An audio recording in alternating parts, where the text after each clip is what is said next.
Bonsoir, I am Mathilde Auger and I'm the Director of Programming here at the French Institute Alliance Française. I'm lucky to be here tonight with artist Omar Ba. So Omar, it's your first solo show in New York.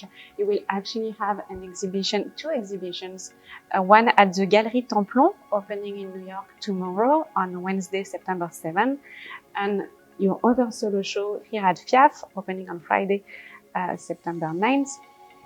And it's also the first time that we are lucky to have you as part of Crossing the Line. So can you tell us a little bit about that? Oui, c'est vrai que je suis très content de participer à cet programme du festival Crossing the Line où je montre une pièce que j'ai fait dans les années 2018 qui s'appelle Clin à Cheikh Anta Diop, qui est un hommage à Cheikh Anta Diop, qui était un historien qui a travaillé beaucoup sur l'égyptologie. Et j'ai réalisé cette œuvre en hommage à cet homme. Et en même temps, je prépare une exposition à la Galerie TEMPLON qui est l'ouverture de la nouvelle galerie ici à Chelsea et dont je ferai ma première exposition solo à New York et la première exposition dans la galerie. Voilà. Donc, et puis en même temps, parallèlement à ça, je participe aussi à la foire Art Show où j'ai aussi une pièce qui est là-bas. Bravo. So you were saying I feel very lucky to be here to present shows in New York and to be part of Crossing the Line by presenting this piece called Clin à Cheikh Anta Diop. It's a piece I created in 2018 and I created this piece as an homage to Cheikh Anta Diop. So he was an historian, he worked a lot on ancient Egypt, and I really wanted to pay him an homage. I'm working at the same time, indeed, on this exhibition at Galerie TEMPLON. It will be the first exhibition presented in this new space for the gallery. And I also have a piece at the Armory Show opening in New York this week. Bravo! You're clearly very busy. Maybe if you actually now at some time, can you tell us a little bit about this piece, Clin d'œil à Cheikh Anta Diop, that is here at FIAF? Maybe how you worked on it, maybe also on the techniques, and maybe a little bit about Cheikh Anta Diop himself. Yeah.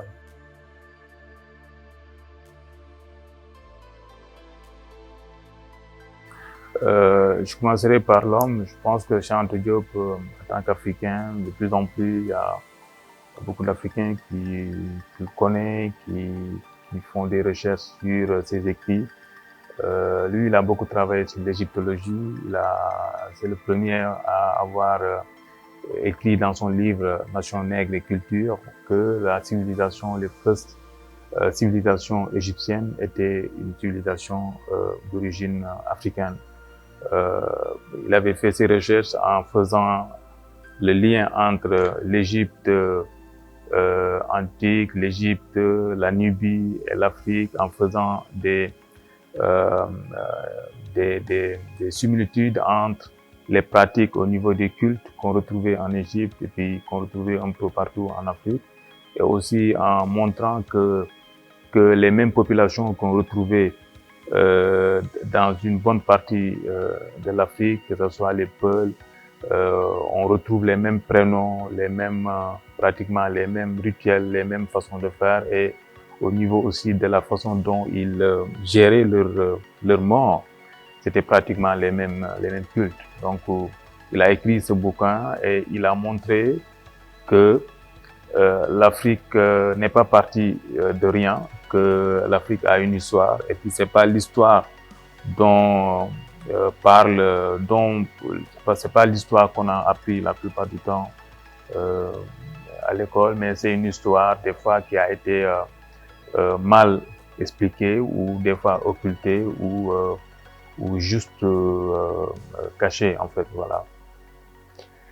So to start by saying a few words about Cheikh Anta Diop. So he was an African man, and now he's becoming maybe more and more famous. A lot of people, mostly African people, know about his work. As an historian, he was the first one to say that the ancient Egypt was an African civilization. And he did that by observing many similarities between the religion of ancient Egypt and other religions in Africa. He also observed that you could find similar rituals about death, but also about names, different similar practices all over the continent between Egypt and other ancient Egypt and other places in Africa. And by doing that, he showed that Africa really had an history, and history that is often unknown because it was sometimes hidden or just forgotten and not taught in schools, all of that. Et pour moi, pour ajouter, en fait, le fait de travailler sur les écrits de Cheikh Anta Diop, c'était une façon d'avoir une identité et d'avoir un socle, parce que à un certain moment, j'avais des doutes, parce que quand on est africain, on a été éduqué dans cette école. La plupart du temps, on a des doutes sur notre personnalité, on a des doutes sur ce dont on est capable, parce que quand on regarde nos sous-bassements, la base, on voit qu'il y a rien. C'est comme un arbre qui n'a pas de racines. Donc le fait d'avoir d'avoir cette ouverture sur nos origines, sur le fait que les anciennes populations africaines ont dû et puis ont apporté quelque chose, ça te donne une certaine confiance, et puis d'où ce qui m'a permis de pouvoir me baser sur ça pour pouvoir faire ce que j'ai fait jusqu'à présent, c'est-à-dire croire en moi, travailler beaucoup, être persévérant dans ce que je fais, et puis essayer d'aller de l'avant. Voilà. Okay. C'était un peu long. Oui, je m'en souvenir pour mieux. So I was saying it's a little long. I might forget a few things, but Omar, you were saying that the fact of working on this text allowed you to maybe find an identity for yourself, to discover a foundation. Because often as an African man, as African people, it's hard when you have an education as part of a traditional school to find your identity, and you often find a lot of doubts about who you are. Often maybe like a tree without its foundation, without its roots. So by working on all of that, and by knowing that the ancient African civilizations had brought that much to the world, it allowed you to have more faith in yourself, to be able to trust what you were doing, and to move forward with your art and with your paintings. So really, like, thank you so much, Omar, for sharing all of that. And maybe we can take some questions from the audience, from our digital audience. So I will read the question and translate them. So Omar, can you please describe your process in the creation of a new work of art?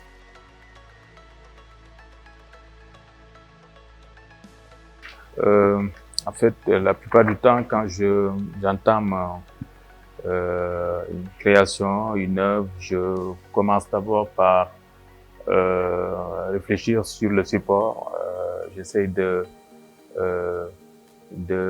travailler sur le support, de voir sur quelle dimension j'ai envie de montrer cette œuvre, j'ai envie de travailler.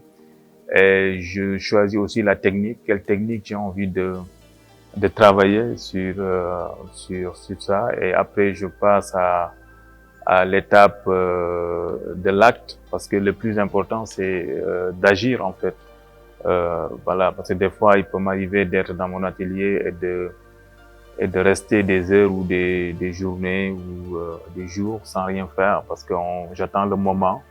Et dès que, en fait, je reçois, je peux appeler ça comme ça, dès que je reçois en fait le coup d'envoi, en fait, que je sens que là, je peux commencer à agir, c'est là où je me lève, puis je commence d'abord à dessiner. Mais ce que je dois noter, c'est que moi, tous mes supports, je les peins d'abord en noir. Je peins tout en noir avec un fond d'accroche. Et comme ça, après, je dessine avec le crayon blanc, ce qui me donne l'idée d'avoir comme un tableau noir avec de la craie. Et puis, ce qui me permet aussi de voir bien les idées que je pose sur mon support. Et après, je commence à appliquer la couleur et puis et je construis en fait l'œuvre en essayant de garder une certaine trajectoire par rapport à l'idée directrice de quoi je veux parler. Voilà. Okay. So, It's a little bit so long. Yeah. Sorry. Yeah. So often you actually start to work by thinking first about the materials, about the material you want to use, but also the size and all of these questions, technical questions.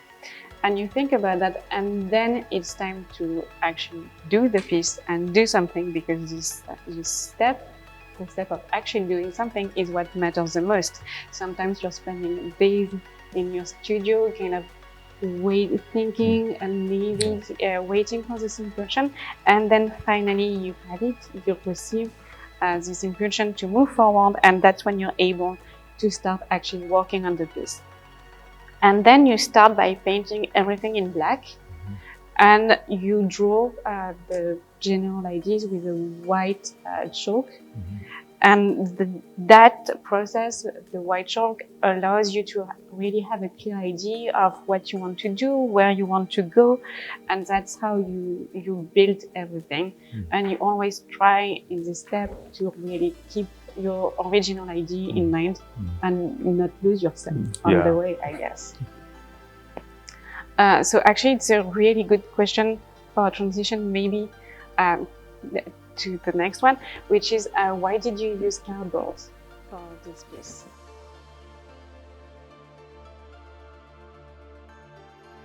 L'idée d'utiliser les cartons m'est venue de très longtemps, parce qu'à l'époque, j'avais pas de galerie, j'avais pas de sous, j'avais pas d'argent. Et pour moi, j'avais besoin d'un support qui coûtait pas cher. Et donc, je récupérais les cartons ondulés ou les cartons que je trouvais, et je pouvais les préparer avec un fond noir, et ça me servait de support.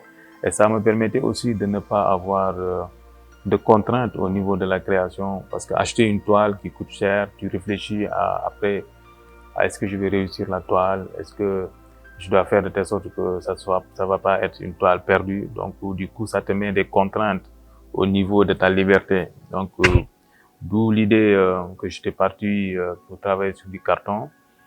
Bon, après, de petit à petit, je suis passé du support carton ondulé, enroulé, où je suis allé vers les boîtes de carton pour en faire des installations comme la pièce que je montre aujourd'hui qui est dans Clin, où c'est des boîtes de carton, voilà, où j'ai peint l'histoire que j'ai racontée sur ça, en essayant de montrer l'idée que les boîtes de carton sont la mémoire, les archives qu'on garde, qu'on essaye de ne pas perdre, voilà, donc voilà.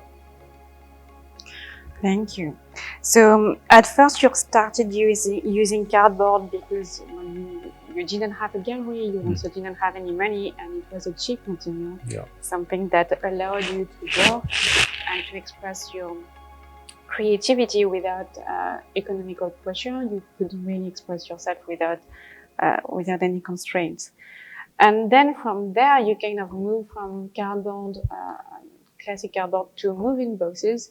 And that's what you use for this piece, Clin presented here at FIAF.